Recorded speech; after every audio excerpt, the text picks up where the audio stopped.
Friends, last spring you decluttered your entire closet. Bags of clothes went to donation. You felt lighter, clearer, more intentional about what remained. For about 3 weeks, opening your closet brought genuine satisfaction. Finally, you were living with less. Finally, you had it figured out. Then summer arrived, and you realized you had donated your only pair of shorts that actually fit. Fall came, and you could not find the jacket you had worn every October for 5 years. Gone. Sacrificed to the minimalism gods during your decluttering frenzy. Winter hit, and you found yourself rebuying items nearly identical to things you had given away months earlier. You followed the rules, friends. You did everything the minimalism content told you to do. Somehow you ended up with less money, more frustration, and a creeping suspicion that this whole minimalism thing might be designed for people whose lives look nothing like yours. I own a bank, friends. Every single day I look at dozens of people's financial statements. And let me tell you, most minimalism advice was created by single people in temperate climates with flexible jobs and no children. The rules that work for a 28-year-old content creator in Los Angeles do not necessarily work for a family of 4 in Minnesota. The systems designed for someone who works from home do not translate to someone with a commute, a dress code, and hobbies that require equipment. The problem is not minimalism itself, friends. The core idea of being intentional about possessions genuinely improves life. The problem is that popular minimalist rules have become rigid dogma applied universally to situations they were never designed for. This video breaks down 10 minimalist rules that consistently backfire, along with what actually works instead. Friends, if you have tried minimalism and felt like you were failing at it, you were not failing. You were following advice that does not account for how real people actually live. The first rule that does not work. If you have not used it in 6 months, get rid of it, friends. This is probably the most repeated minimalism advice in existence, and it causes more regret and rebuying than any other rule. The logic seems sound. If something has not been touched in 6 months, you clearly do not need it. But this time frame ignores entire categories of legitimately useful possessions. Friends, seasonal items. You do not use your winter coat in July or your swimsuit in January.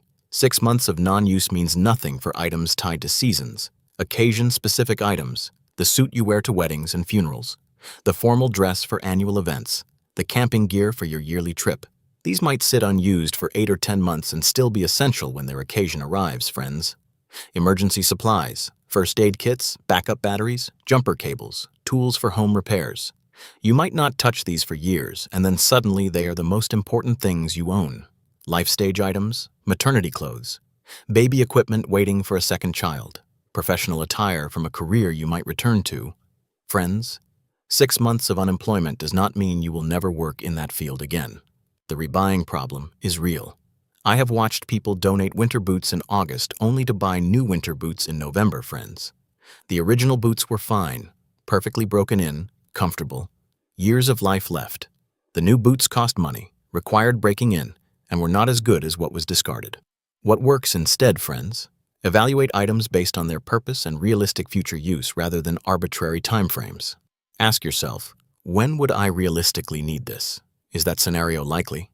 Could I easily replace this if the scenario arose? For genuinely unnecessary items, 6 months might be too long a grace period. For seasonal or occasional items, 6 months is absurdly short, friends.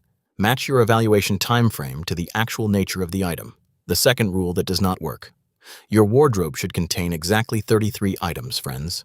The capsule wardrobe movement popularized specific numbers, 33 items, 25 items, some number that sounds impressively small and fits nicely into a headline. These numbers are completely arbitrary. They were not derived from research on optimal wardrobe size. They were invented by individuals describing their personal preferences, then repeated until they became rules. Friends, a 33-piece wardrobe might work perfectly for someone who lives in San Diego, works remotely, and rarely attends formal events. The same wardrobe would be absurdly inadequate for someone in Chicago who commutes to a corporate office, attends their kids' sporting events, exercises regularly, and experiences 4 distinct seasons. Friends, different lives require different amounts of clothing. A nurse needs different footwear than an accountant. A frequent traveler needs different quantities than someone who rarely leaves their city. Someone rebuilding their wardrobe after weight change needs different considerations than someone whose size has been stable for decades. Friends, the number also ignores the distinction between minimizing items and minimizing decisions. A larger wardrobe of versatile, interchangeable pieces might actually produce fewer decisions than a tiny capsule requiring constant outfit engineering. What works instead, friends? Focus on eliminating what you genuinely do not wear rather than hitting an arbitrary number. Keep items that fit well, make you feel good, and serve actual occasions in your actual life. If your functional wardrobe contains 50 items, that is fine, friends. If it contains 80 items because you have hobbies, seasonal needs, and professional requirements that demand variety, that is also fine. The goal is intentionality about what you own, not competitive minimizing. The third rule that does not work: buy experiences instead of things, friends. This advice has become almost religious doctrine. Experiences are good, things are bad, and anyone who spends money on physical possessions is missing the point of life. The dichotomy is false. Experiences and things are not opposing categories. They are deeply intertwined, friends. Things enable experiences. A bicycle enables the experience of riding through your neighborhood. A tent enables the experience of camping with friends.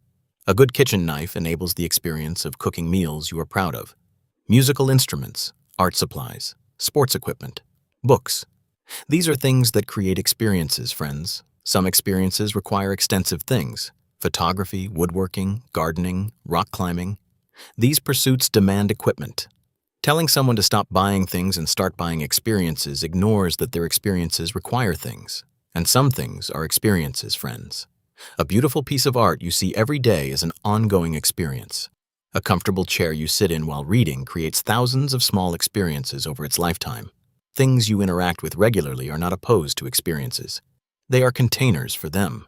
The advice also ignores financial reality. Friends, a week-long vacation might cost more than a piece of furniture that brings daily satisfaction for a decade. Spending $300 on a dinner creates one evening of experience.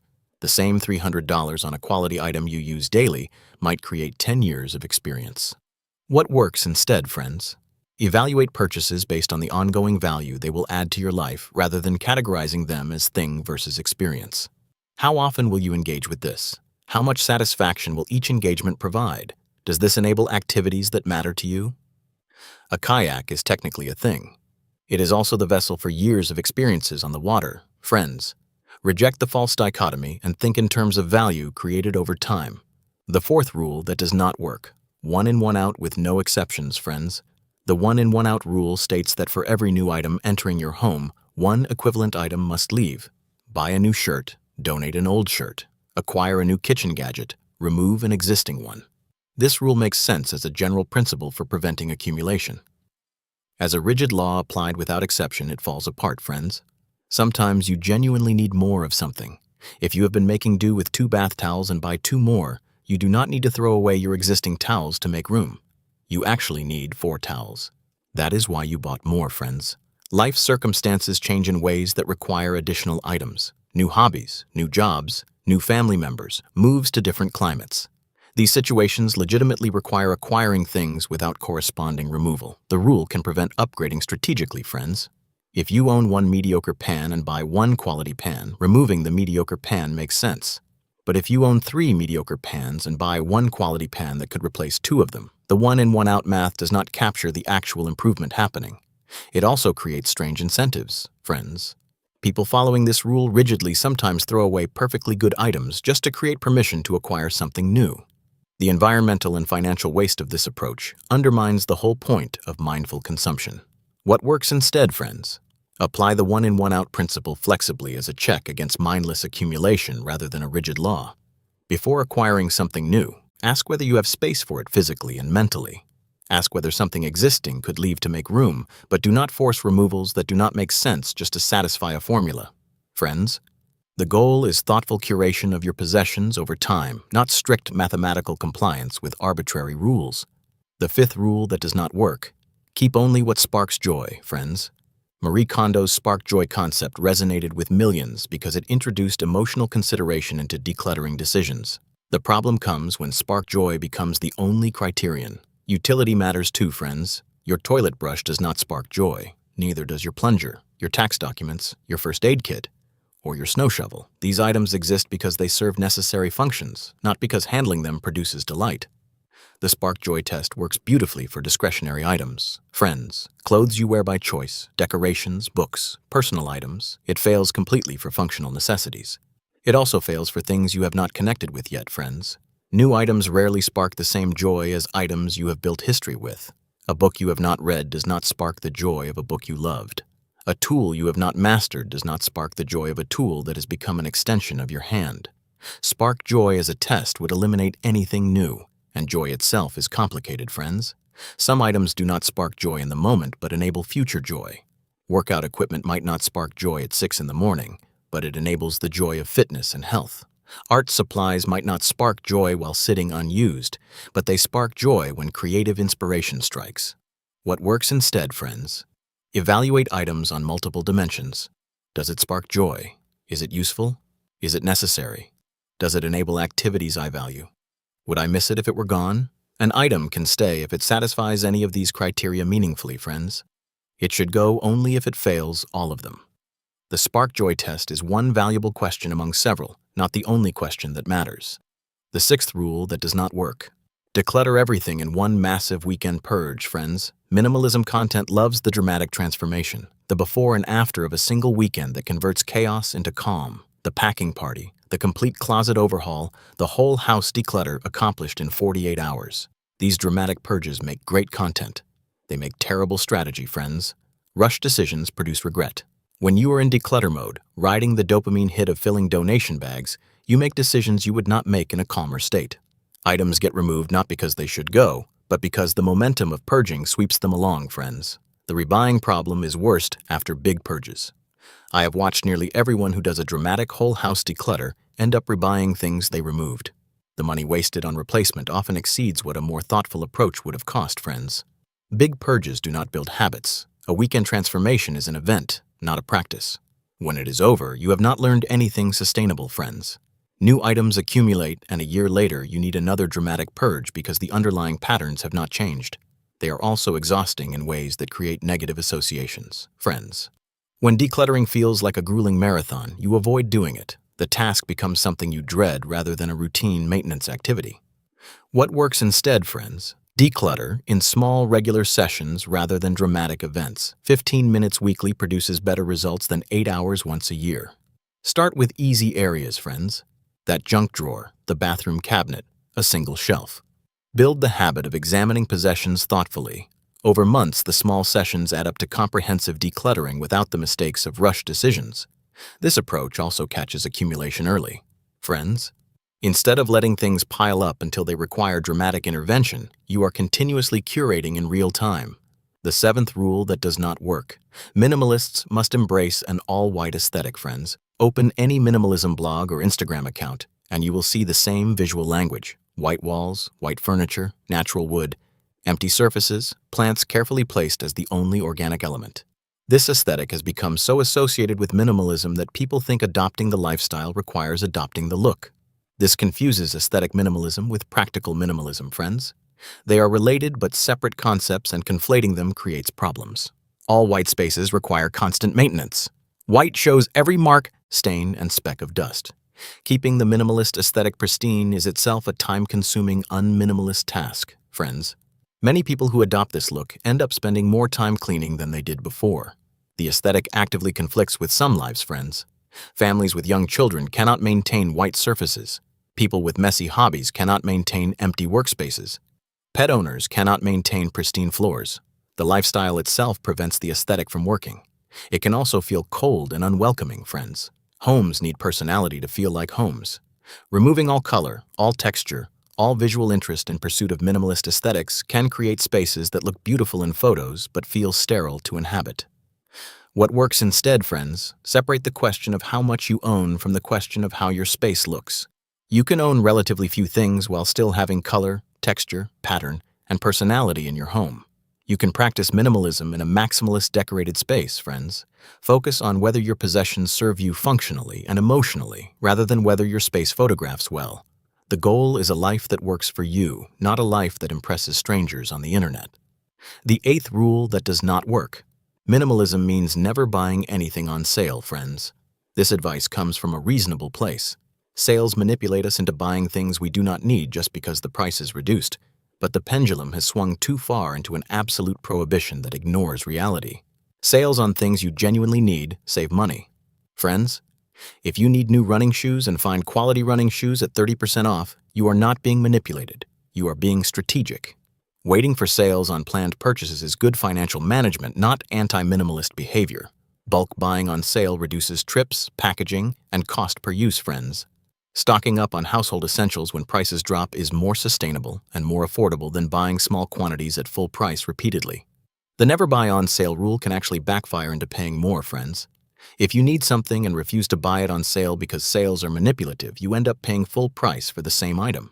The logic defeats itself. The issue is not sales, friends. It is unplanned purchasing triggered by sales. Buying things you do not need because they are discounted is problematic. Buying things you do need at the best available price is rational. What works instead, friends? Distinguish between need-driven purchases that happen to be on sale and sale-driven purchases that create artificial need. The first category is smart shopping. The second is what minimalism should help you avoid. Friends, before any sale purchase, ask yourself, would I buy this at full price if I needed it? If the answer is yes, buying it on sale is a win. If the answer is no, the sale is creating desire rather than satisfying existing need. Friends, the ninth rule that does not work. You should be able to move with just a few boxes, friends. Minimalist content romanticizes extreme portability. The ability to fit your entire life into a backpack, a few suitcases, or a small moving van. This flexibility is presented as the ultimate goal, proof of successful minimalism. For most people, this goal makes no sense, friends. If you are not planning to move frequently, optimizing for moving is absurd. Owning furniture that serves you well in a home you will stay in for years makes more sense than owning minimal furniture so that moving would be easier if you hypothetically moved. Friends, roots have value. The art on your walls, the kitchen equipment you have accumulated, the comfortable home you have built. These create quality of life daily. Sacrificing daily quality for theoretical future portability is a bad trade for anyone who is not actually planning to be nomadic. Friends, the advice also ignores different life stages. A 25-year-old who might relocate for career opportunities has different considerations than a 45-year-old with established community, children in school, and career stability. Friends, optimizing for portability makes sense for the first person. It makes no sense for the second. And genuine portability requires significant income, friends. The people who travel with just a backpack rely on being able to buy or rent what they need wherever they go. That lifestyle requires financial resources that most minimalism content does not acknowledge. What works instead, friends? Match your possessions to your actual life circumstances rather than an idealized nomadic fantasy. If you are settled, own the things that make settled life good. If you are genuinely mobile or planning to become mobile, optimize for that reality, friends. The question is not, could I move easily, but am I living well in my actual current situation? The 10th rule that does not work. Minimalism is about owning as little as possible, friends. This misunderstanding underlies most of the other failed rules. Somewhere along the way, minimalism became a competition to own the least, a race to the bottom where success means maximum deprivation. This competitive minimalism misses the entire point, friends. The goal was never fewer things. The goal was better life. Minimalism arose as a response to consumerism that made people stressed, cluttered, and constantly wanting more. The intention was removing what detracts from well-being so that what remains serves you better, friends. But obsessing over owning less can create its own stress. Constantly evaluating possessions, feeling guilty about items that do not meet arbitrary minimalist standards, rebuying things you eliminated too hastily. These experiences degrade quality of life rather than improving it, friends. The optimal number of possessions varies enormously between individuals. A professional musician might need dozens of items related to their craft. A person with multiple hobbies needs equipment for those hobbies. A family with children needs vastly more than a single adult. Friends, none of these people are failing at minimalism. They are living lives that require more things. Forced scarcity is not freedom, friends. Freedom is having what you need without being overwhelmed by excess. For some people, that means very few possessions. For others, it means quite a lot. The number itself does not determine success, friends. What works instead? Reframe minimalism as sufficiency rather than scarcity. The question is not how little can I own, but do I have what I need without being burdened by excess, friends? This framing allows for individual variation. It acknowledges that different lives require different resources. It focuses on the purpose of minimalism, a life that works well, rather than fetishizing the method of owning less, friends. These 10 rules fail because they prioritize ideology over practicality. Real minimalism is not a set of rigid rules to follow. It is a framework for asking better questions about your possessions and consumption, friends. Questions like, does this serve me? Does it add value? Would I notice if it were gone? Am I keeping this out of guilt or obligation rather than genuine usefulness? The answers to these questions vary by person, by season, by life stage, by circumstance, friends. Rigid rules cannot capture that variation. Only thoughtful individual evaluation can. Here is what actually works, friends. A mindset of continuous gentle curation rather than dramatic intervention. Regular small evaluations rather than annual purges. Flexibility to adapt as your life changes. Permission to own what you need without guilt or justification. This approach does not make good content, friends. It does not produce dramatic before and after photos. You cannot summarize it in a catchy rule, but it actually improves life, which is supposed to be the point. The people I know who successfully simplify their lives did not follow rules religiously, friends. They develop judgment about what serves them and what does not. They learn to recognize the difference between genuinely useful possessions and accumulation that creates burden. That judgment cannot be reduced to a formula like 6 months or 33 items, friends. Keeping track of everything you own and whether each item serves you is genuinely difficult. These simplistic rules attempt to shortcut that difficulty, but shortcuts that produce regret are not actually shortcuts. The slower path of developing real discernment saves more time in the end by eliminating the cycle of purging and rebuying. Friends, everything in this video is financial literacy applied to physical possessions. The connection might not be obvious, but how you manage stuff and how you manage money are deeply related, friends. Both require distinguishing between genuine needs and manufactured wants. Both require understanding true cost, not just purchase price, but ongoing costs of ownership. Both benefit from systems that make good decisions automatic rather than requiring constant willpower. Friends, the person who understands cost per use when evaluating purchases makes better decisions about both keeping and acquiring. The person who can resist artificial urgency from sales does better with both decluttering pressure and spending pressure. The person who evaluates possessions based on how they serve actual life applies the same thinking to financial decisions. Friends, minimalism and money have this in common. Both are tools in service of good living. Neither is the goal itself, friends. The person who hoards possessions and the person who competes to own nothing are both missing the point. The person who obsesses over savings rates and the person who never thinks about money are both making errors. The goal is enough, friends. Enough money, enough stuff, enough security without letting the pursuit of more consume the life it was supposed to enable. Most people who try minimalism eventually abandon it because the rules feel impossible, friends. They conclude that minimalism is not for them. What they do not realize is that the rules were the problem, not the underlying concept. Intentionality about possessions genuinely improves life. Rigid rules that ignore individual circumstances do the opposite, friends. You do not have to follow rules that were not designed for your life. You can take what works about minimalism, the thoughtfulness, the intentionality, the focus on what actually matters, and leave the arbitrary restrictions that create more problems than they solve. Friends, your possessions should serve your life. Any minimalist rule that makes your life harder is failing at the only test that matters. Now you know which rules to ignore. What you do with that freedom is up to you, friends.